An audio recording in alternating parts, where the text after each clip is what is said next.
Po naši nedeljski objavi se je kar nekaj vprašanj v zvezi z našim Fordom Mustangom Mach-E, ki ga imamo na Supertestu, pojavilo tudi med komentarji na MMC-ju Avtomobilnost. Hvala vam, nekaj kritik, nekaj vprašanj, nekaj polemik, ki pa jih bomo danes z Andrejem in Sebastianom poskušali tudi rešiti. Ena izmed njih, oziroma recimo temu kar pogosta, je bila, da je Ford z imenom Mustang in električno izvedenko naredil škodo prvotnemu Mustangu, ki je bil pač športen model, ta pa je malo bolj družinski električen avto. Sebastian, ti si to že, se spomnim, ko si prvič videl novega Mustanga, električnega Mustanga, že to debato imel. Ja, Mustanga, naj spomnimo, so predstavili leta 2017. Mi pa smo ta avto sicer kot prototip videli že leta oziroma 2 leti poprej v strogi tajnosti, so nam ga pokazali in že takrat so razmišljali o tem, da bi mu dali ime Mustang, ni bilo pa še zagotovo, da bo Mustang. Čeprav nosi elemente Mustanga, ampak ni bilo 100%, da bo Mustang. Kasneje so se vseeno odločili, da bo Mustang, to pa iz preprostega razloga. Ta avto ni narejen kot električni Mustang, ampak ta avto je narejen kot električni Ford, ki so mu pač dali ime Mustang, ker s tem so si vsaj delno zagotovili prvič prepoznavo, drugič tudi takšne polemike, o katerih se mi zdaj pogovarjamo, in tretjič, na vse zadnje, zakaj ne bi ohranili ime, ki je znano že več kot 50 let. No, niso edini, mimogrede, ne? Niso pa edini.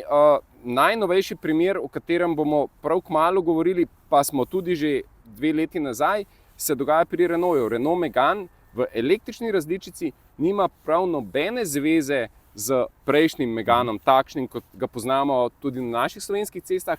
In zdaj prihaja tudi električni Renault Scenic, ki pa spet nima nikakršne zveze s predhodnikom. Sej, to je točno to, kar je Ford pravzaprav za Mustangov želel, ne?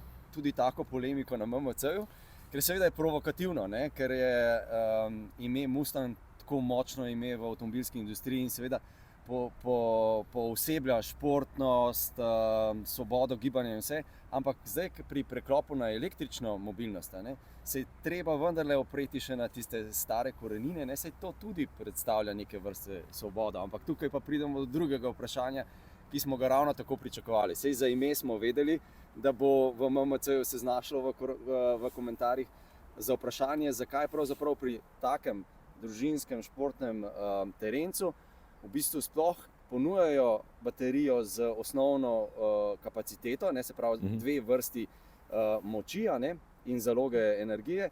In je pa seveda tudi na mestu in smo tudi pričakovali, in tukaj pa imamo drug odgovor.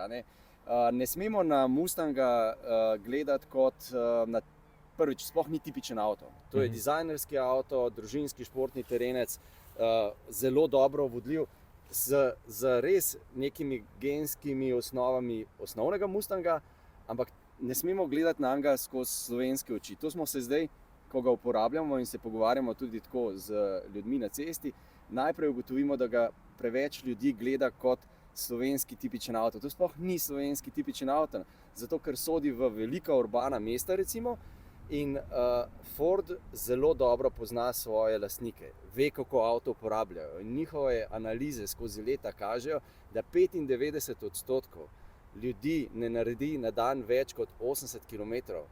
In zdaj, za en segment kupcev, ki recimo ne bi želeli imeti majhnega električnega avtomobila, ampak ne, ker trend je tak, ne, veliki športni terenci, tudi zato, da ti dan na dan narediš recimo samo 4 poti. Greš v službo, pelješ otroka na neko športno dejavnost, skočiš v neki, ne vem, gledališče in to je to. In en segment ljudi noče imeti majhnih, uporabnih, smiselnih električnih avtomobilov. Hoče imeti velike. Ne govorim o tem, da je to zdaj ekološko, da je to smiselno. Mislim, mi smo zdaj v nekem obdobju elektrifikacije voznega parka, ki ni logičen. Ne? Veliki športni terenci niso najbolj ekološka rešitev, še posebej ne za mesto. Ampak odgovor, ne samo Fordov, tudi drugih proizvajalcev je, če trg to želi, če hoče imeti velike športne terence, zato da se vozimo z njimi, ne vem, po 10-15 km na eno smer in drugo. Po asfaltiranih cestah, ne? Mislim, super udobje, moramo imeti pa 4-kolesni pogon, pa visok odmik, vse to moramo imeti, pa težek mora biti več kot 2 toni. Potem je tukaj električna možnost tega. No? Ja. Ampak vse to je, ko se pogovarjamo z ljudmi, ki so za ali pa proti električnim avtomobilom, v eni fazi tisti, ki so proti, rečejo, ampak jaz pa z enim tankom naredim 800 km. Ja. Nekaj se moramo spomniti. Večina, ki nas to govori, da imajo električni avtomobili premajhen doseg, nas ima zdaj že pametne telefone. Ne? Pa če se spomnimo malo nazaj, smo vsi imeli ene Nokije, ki so baterije držale en teden, zdaj nam pa ponovadi telefon drži baterija en dan. Ne? Če, ne? In to smo sprejeli in vsi imamo zdaj take telefone. Ne? Tukaj je pa prvo vprašanje, tako kot so nas gledalci vprašali, kakšen je doseg. Doseg je odvisen od načina vožnje, od zunanje temperature in, tako kot je Andrej rekel, od velikosti baterije.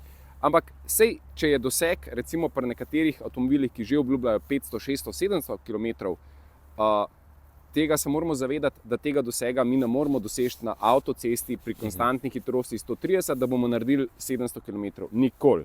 Ne? Ta doseg je mišljen za v mestih. Če pa ga hočemo narediti v mestih, 700 km doseg, ga pa verjetno ne bomo naredili v enem dnevu.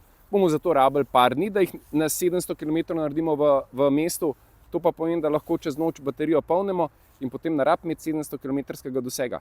Ker bi z 200 km v 3-4 dneh lahko naredili 800 km, če bi jo seveda vsak večer polnili.